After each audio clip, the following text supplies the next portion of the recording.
एक इंसान अपने प्यार को हासिल करने के लिए क्या कुछ नहीं करते। कुछ लोग तो जान भी दे देते हैं और कुछ लोग जान ले भी लेते हैं। अगर इंसान अपने प्यार के लिए कुछ भी कर सकते हो तो एक रूहानी ताकत अपने प्यार के लिए क्या कुछ नहीं कर सकते। तो आज की कहानी है एक तरफा प्यार की, जो दो रूह को एक करने के लिए सारे हदें पार कर देते हैं। आपको क्या लगता है, किसी इंसान की प्रेम प्रस्ताव को ठुकराने के बाद वो आपको भूल जाने की कोशिश करते हैं या फिर आपको हमेशा के लिए अपने दिल की दहलीजों में बांध कर रखने की प्रयास शुरू कर देते हैं, ऐसे नीरवता के साथ कि आप सिर्फ सोचते रह जाओगे और वो आपको चुपके से अपनी दुनिया में ले जाएंगे। जो प्रेम कहानी इंसानों की दुनिया में सफल नहीं हो पाया, वो प्रेतों की दुनिया में खूनी अक्षर से लिख दिया जाएगा। तो मेरे दिल की करीबी दोस्तों, आज की कहानी है एक ऐसी प्रेमिका की जो अपने प्यार को पाने के लिए खुद की जान की फिक्र नहीं की। एक तरफा प्यार को दो तरफा बनाने के लिए अपना दुनिया ही बदल दिया और दो दुनिया के बीच में हमेशा के लिए फंस गई। ये है एक खौफनाक प्रेम कहानी, जिसे सुनने के बाद आगे से किसी की प्रेम प्रस्ताव को नकारने से पहले आप 10 बार नहीं 100 बार सोचोगे। तो ऐसे ही मुझे सुनते रहने के लिए मेरे चैनल को सब्सक्राइब जरूर कीजिएगा। वीडियो अच्छा लगे तो लाइक और शेयर जरूर कीजिएगा, क्योंकि अगर मेरे जिंदगी को कोई बदल सकता है तो वो हो आप, क्योंकि आपका एक सब्सक्रिप्शन मेरे लिए मोटिवेशन है, जिसे मेरे अंदर और अच्छी कहानियां लिखने की जोश आती है। तो चलो चलते हैं आज की खौफनाक सफर में। ये कहानी है 12 अगस्त 2008 की, जब करिश्मा 17 साल में पहली बार पैर रखती है। आज उसकी बर्थडे है। सारे दोस्तों के साथ शाम को पार्टी रखा है, वो भी बाहर एक रेस्टोरेंट में। अब बच्चे बड़े हो रहे हैं, उनकी कुछ जिद भी माँ बाप को कभी कभार तो पूरा करना ही पड़ता है। नहीं तो आजकल के बच्चे उनका जिद पूरा ना करो तो कुछ भी कर लेते हैं। शाम को अपने दोस्तों के साथ खूब मजे करके करीब रात के 10 बजे घर आई करिश्मा। वैसे अखिल को ये बात बिल्कुल पसंद नहीं आया कि बेटी रात की 10 बजे दोस्तों के साथ मटर गश्ती कर कर घर आई, पर आज उसकी जन्मदिन है, इस वजह से वो चुप थे। मन ही मन यही सोच रहे थे कि बच्ची को धीरे धीरे दोस्त की तरह समझाना पड़ेगा ताकि वो बिगड़े ना। सुबह के 9 बज गए थे और रत्ना टेबल पर नाश्ता परोसकर अखिल और करिश्मा को बुला रहे थे। थोड़ी देर में अखिल आए, पर करिश्मा अभी तक नहीं आई। स्कूल जाने की बिल्कुल नहीं पड़ी लड़की को, रत्ना कहती है। फिर जोर जोर से आवाज लगाती है करिश्मा को, पर करिश्मा के कमरे से कुछ जवाब नहीं आ रहा था। छोटी बेटी रिदिशना को कहती है, जाकर दीदी को उठा, बहुत लेट हो चुका है।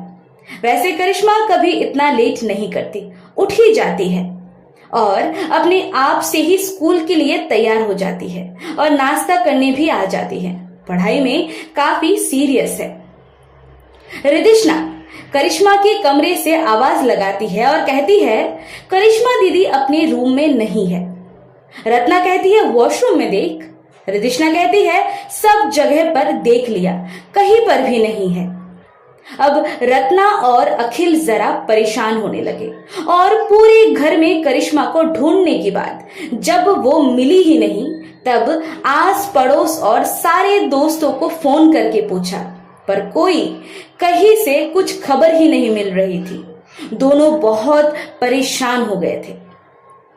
पुलिस में जाने की सोच ही रहे थे, तभी मितेश, करिश्मा का दोस्त, उसका फोन आता है और वो कहता है कि करिश्मा को उन्हीं लोगों की किसी दोस्त ने सरदार ब्रिज में देखा और वो उसे घर लेकर आ रहा है। सरदार ब्रिज, ये तो बहुत दूर है। करिश्मा वहां क्यों गई? रत्ना चिंता के मारे रोने लगी। वहां कितना सुसाइड्स होती है, वहां मेरी बेटी क्या करने गई होगी? बार बार अखिल को पूछने लगी। अखिल भी बहुत चिंता करने लगा। घर आते ही सब पूछने लगे करिश्मा को कि वो वहां क्या कर रही थी और ये जगह उनके घर से 10 किलोमीटर दूर है। कब उठकर किसके साथ गई? पर उसे कुछ भी याद नहीं था। जो दोस्त उसे लेकर आया उसने कहा कि वो मॉर्निंग वॉक करने के लिए रोज वहां जाता है और करिश्मा वहां पर उसी ब्रिज की रेलिंग पर बैठी हुई मिली। और पूछने पर करिश्मा बताती है कि उसे खुद भी नहीं पता कि वो वहां आई कैसे। फिर उसकी दोस्त जल्दी से उसे घर लेकर आता है। ये बात सुनकर करिश्मा की माता पिता चौंक गए और ऐसा दुविधा था कि बच्ची को भी क्या ही डांटे। वो लोग सोचने लगे कि करिश्मा को कहीं नींद में चलने की बीमारी तो नहीं लग गई या फिर कोई डिप्रेशन। शाम ढल के रात हो गई। करिश्मा आज पूरा दिन अपने कमरे से बाहर ही नहीं निकली। रात का खाना भी अपने कमरे के अंदर ही मंगवाया। तब रात के 12 बजे थे और अचानक से रिदिशना की जोर जोर से रोने की आवाज आने लगी। अखिल और रत्ना भाग कर गए करिश्मा और रिदिशना की कॉमन रूम में।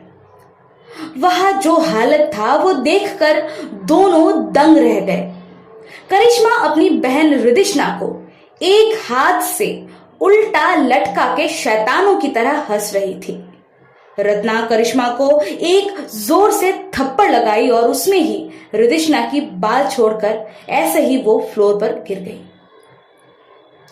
अखिल और रत्ना को ऐसा महसूस हो रहा था कि उनकी बेटी को शायद किसी मानसिक बीमारी हो गई है। दूसरे दिन ही करिश्मा को लेकर डॉक्टर के पास गए। डॉक्टर ने कहा वो बिल्कुल फिट है, पर अचानक से उसका वजन काफी कम हो गया और वो कमजोरी महसूस कर रही थी। डॉक्टर ने कहा कुछ इन्फेक्शन लग गया होगा और ब्लड रिपोर्ट भी करवाया, पर रिपोर्ट बिल्कुल नॉर्मल आया। हॉस्पिटल से घर आते हुए रास्ते में आता है हनुमान जी के मंदिर। रत्ना कहती है एक बार दर्शन कर लेते हैं बजरंगबली की, पर करिश्मा कहती है मुझे पीरियड्स आ गई है, आप लोग ही जाके आओ। वो लोग मंदिर गए और 10 मिनट में ही वापस आ गए, पर आकर देखते हैं करिश्मा गाड़ी पर थी ही नहीं। सबकी पसीने छूट चुके थे। आखिर ये लड़की गई कहाँ और उसको हो क्या गया है? इधर उधर बहुत ढूंढने के बाद वो मिली कहाँ? सरदार ब्रिज। अब रत्ना को कुछ अलग ही सूझ रहा था। उसने कई कड़ियों को जोड़ी और निष्कर्ष ये निकाला कि करिश्मा की बर्थडे के बाद से ही वो अजीब हरकतें कर रही है। अब रत्ना ने ये फैसला लिया कि अब करिश्मा को कोई डॉक्टर नहीं, कोई बाबा या फिर भूत प्रेतों से दास्ता रखने वाले लोग ही ठीक कर सकते हैं। अखिल को जब रत्ना ने अपने मन की बात कही तब अखिल इस बात का बिल्कुल खिलाफ थे और ऐसी स्थिति में अगर कोई रत्ना की मदद कर सकती है तो वो थी उसकी ननद, मतलब अखिल की बड़ी बहन खुशबू। रत्ना खुशबू को फोन लगाती है और सारी बातें बताती है।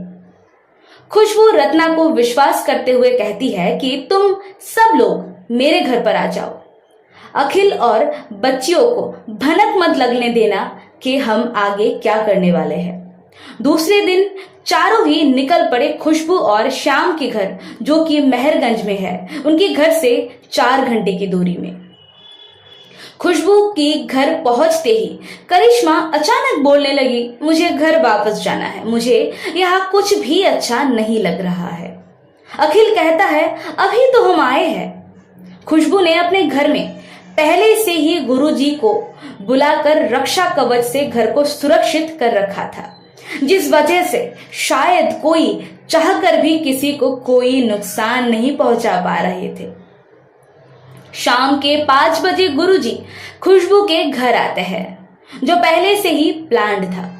गुरुजी को देखकर ही करिश्मा की मन मचलने लगे और वो कुछ बड़बड़ाने लगी। गुरुजी आसन पर बैठे और घर के लोग उनको एक एक करके प्रणाम करने लगे। अखिल बोला, आज अचानक गुरुजी घर पर? चलो, हमारा भाग्य अच्छा है कि हम भी इधर आए और गुरुजी का दर्शन हो गया। यही सब बातें ये लोग कर रहे थे और गुरुजी सबकी ही बातों का जवाब दे रहे थे, पर उनके मन में कुछ और ही चल रहा था। करिश्मा अचानक गुस्से में चिल्लाई और हवा में खड़ी हो गई और अजीब सी भारी आवाज में कहने लगी, बूढ़े, तुम मन ही मन गायत्री मंत्र जाप कर रहा है? क्यों डर गया है मुझसे? भगवान मेरा कुछ नहीं बिगाड़ेगा, उसे भी सब कुछ पता है। ये बात सुनते ही सब हक्के बक्के हो गए।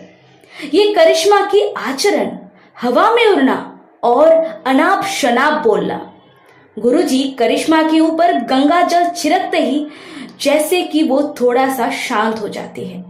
अब अखिल को भी ये विश्वास हो चुका था कि उसकी बेटी के ऊपर कुछ ऊपरी साया है।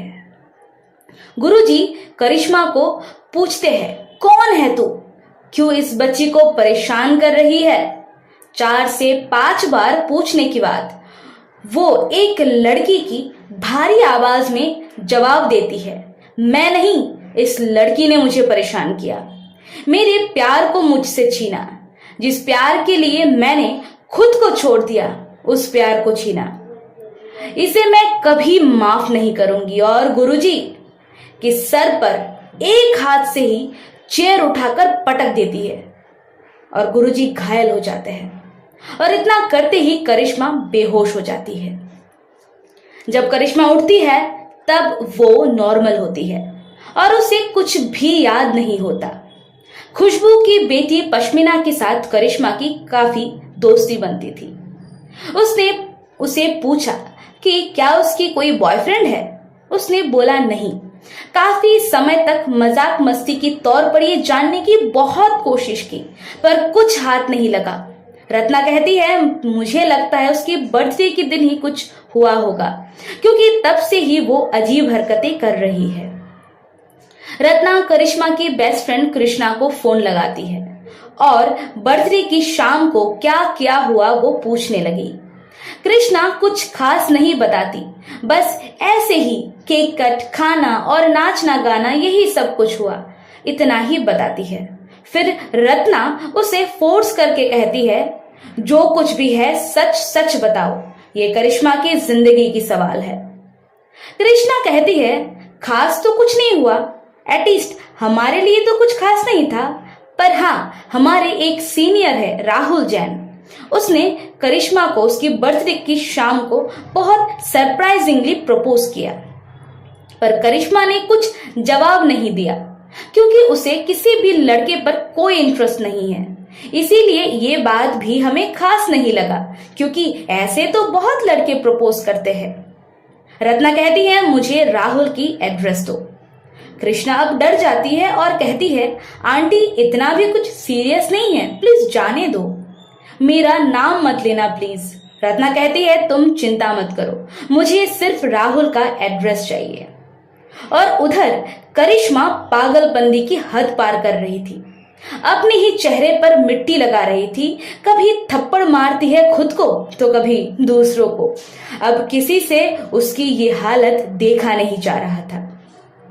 रत्ना राहुल के घर पहुंचती है। उसके घर जाते ही अजीब महसूस होता है, पूरे घर में धुआं धुआं। राहुल अपने कमरे में डर डर के बैठा था और उसकी मम्मी माता जी के सामने दिया कर रही थी। घर में जोर जोर से हनुमान चालीसा बज रहा था और राहुल के पापा कुछ किताबों के साथ काम कर रहा था। रत्ना अपना परिचय देती है और कहती है कि उसे राहुल से बात करनी है, क्योंकि उसकी बेटी बहुत बीमार है। शायद राहुल कोई मदद कर पाएगा। राहुल की मां कहती है अभी तो फिलहाल राहुल को ही मदद की जरूरत है। उत्सुक होकर रत्ना पूछती है क्यों? राहुल की मां जवाब देती है कि राहुल के ऊपर एक साया है जो पिछले 3 साल से उसे परेशान कर रहा है। तभी राहुल के पापा उसके मम्मी को डांटते हुए बुलाते हैं। शायद उनको ये बात रत्ना को नहीं बताना था। रत्ना बहुत रिक्वेस्ट करती है अगर वो लोग कुछ ऐसा जानते हो जिसे वो लोग करिश्मा को ठीक कर पाए तो उनकी मदद करें, पर वो दोनों कुछ नहीं बोल रहे थे। तब रत्ना कहती है अगर ये लोग कुछ नहीं बताएंगे तो वो पुलिस के पास जाएगी और कहेगी कि राहुल ने करिश्मा को प्रपोज किया, और जब करिश्मा ने कुछ जवाब ना दिया तब उसने उसके ऊपर काला जादू किया। इस बात से सब लोग डर जाते हैं और राहुल एक एक करके सारे सच्चाई बताता है। राहुल कहता है कुमकुम और राहुल स्कूल में बहुत अच्छे फ्रेंड्स थे। स्कूल में एक साथ जाना आना, एक साथ पढ़ाई करना। कुमकुम इस दोस्ती के रिश्ते को कब प्यार में बदल देती है वो तो उसे ही पता, पर राहुल कुमकुम को सिर्फ एक दोस्त ही समझता था।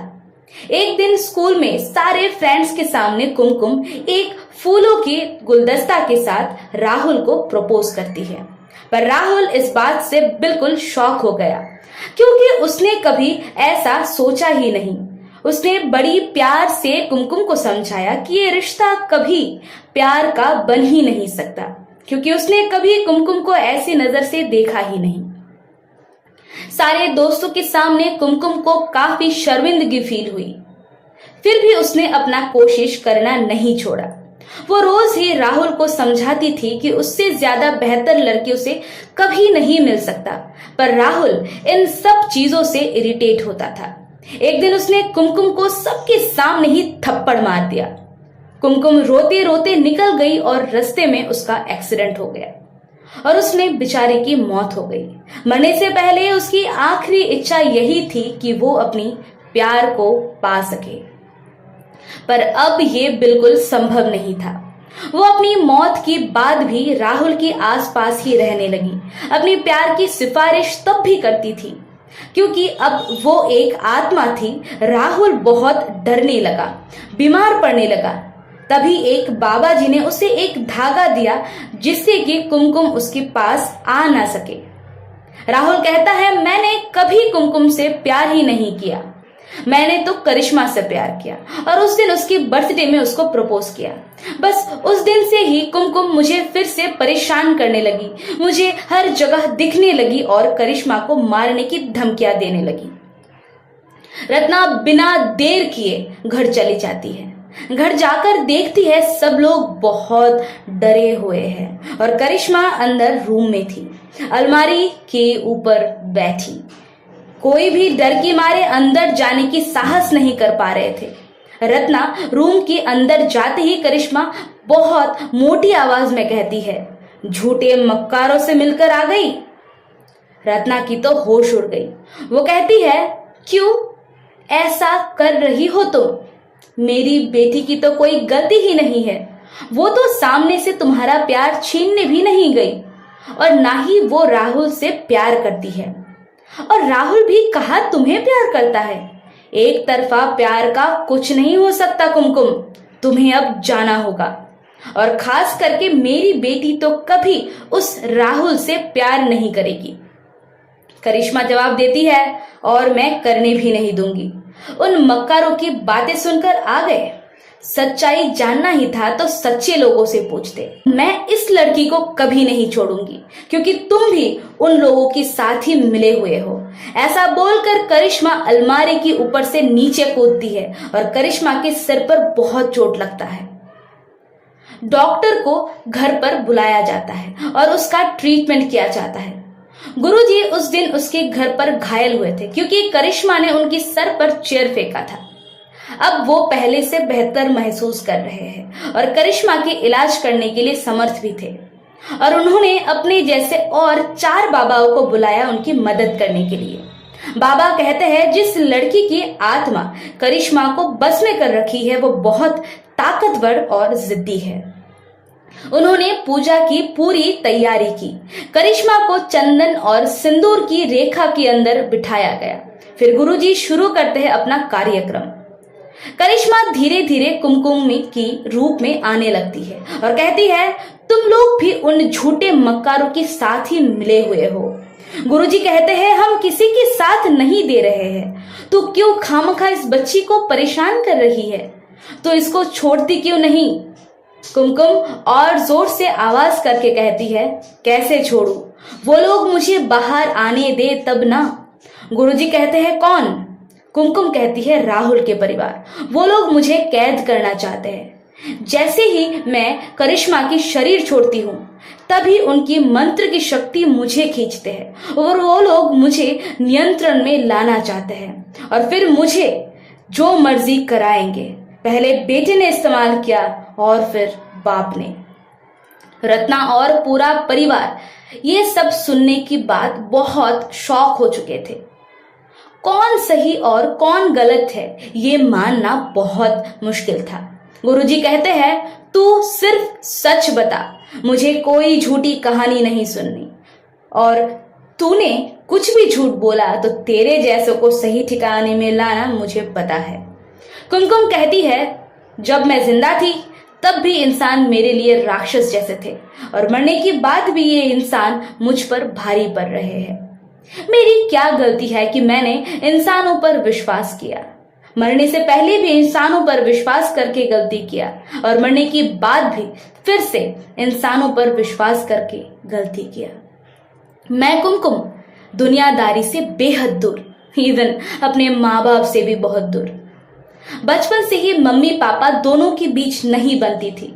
फिर उनका डाइवोर्स और मेरा हॉस्टल लाइफ। कभी समय मिले तो पापा मिलने आते थे और कभी समय मिले तो मम्मी। माँ बाप के इस रिश्ते को देखकर प्यार से मेरा मन तो कब का उठ चुका था। फिर एकमात्र दोस्त था राहुल, जिसने मुझे प्यार का एहसास दिलाया। जितनी बार मैं शादी की बर्बादी पर चर्चा करती थी उतनी ही बार उसने मुझे एहसास दिलाया कि हर रिश्ता ऐसा नहीं होता। मुझे ढेर सारा प्यार का एहसास दिलाया, उसके परिवार से मिलाया। मैं माँ बाप का होते हुए भी अनाथ थी। इसी वजह से मुझे समय नहीं लगा राहुल के परिवार को अपना परिवार समझने में। राहुल मेरे दिल की हर कोने में घुसने के बाद जब खुद से मुझे अपनी प्यार का इजहार नहीं कर रहा था, तब मुझे लगा कि वो नहीं तो मैं ही सही, मैं ही उसे प्रपोज कर देती हूँ। और एक दिन ऐसे ही मैंने उसकी बड़ी सरप्राइज देने के साथ उसको प्रपोज किया और तब से ही वो मुझे अवॉइड करने लगा। पर मैं तो पहले से ही टूटी हुई थी। ये कोई बड़ा सदमा नहीं था। मैं भी अपने रास्ते में अपनी अकेली जिंदगी में ढल रही थी। तभी एक दिन राहुल का फोन आता है। वो बहुत रिक्वेस्ट करता है उससे एक बार मिलने के लिए और मैं भी उसी उम्मीद में गई कि शायद मेरा प्यार मुझे वापस मिल गया। तब से राहुल कई बार मुझे घर पर बुलाया करता था। मुझसे प्यार करने की दावा करने लगा एकदम अचानक से। मुझे लगा शायद अब मैं फिर से कभी दुखी नहीं होंगी। ऐसे ही एक हफ्ता चला और एक दिन राहुल की मम्मी मुझे घर पर बुलाती है। उसके घर जाते ही उसने मुझे बड़ी प्यार से खाना खिलाया और भर पेट खाते ही मैं गहरी नींद में डूब गई, जिस नींद से मेरा आंख कभी नहीं खुला। दरअसल राहुल के पापा तंत्र विद्या करते हैं और उनको एक आत्मा को अपने वश में करना था, जिससे वो अपने काले कामों के सारे सामान मंगवाएगा, सारा काले सिद्धि लाभ कर पाएगा। राहुल के पापा मेरे शरीर में कई सारे तंत्र विद्या की जब मैं गहरी नींद में थी और फिर अपने तंत्र पूजा खत्म करके मेरे शरीर का बलि चढ़ाने जाते हैं। तभी उनको पता चलता है कि मैं तब मासिक में थी, मेरे शरीर की बलि नहीं चढ़ सकती। पर वो लोग मुझे जिंदा भी तो नहीं छोड़ सकते और वही सरदार ब्रिज से मुझे नीचे नदी में फेंक देते हैं।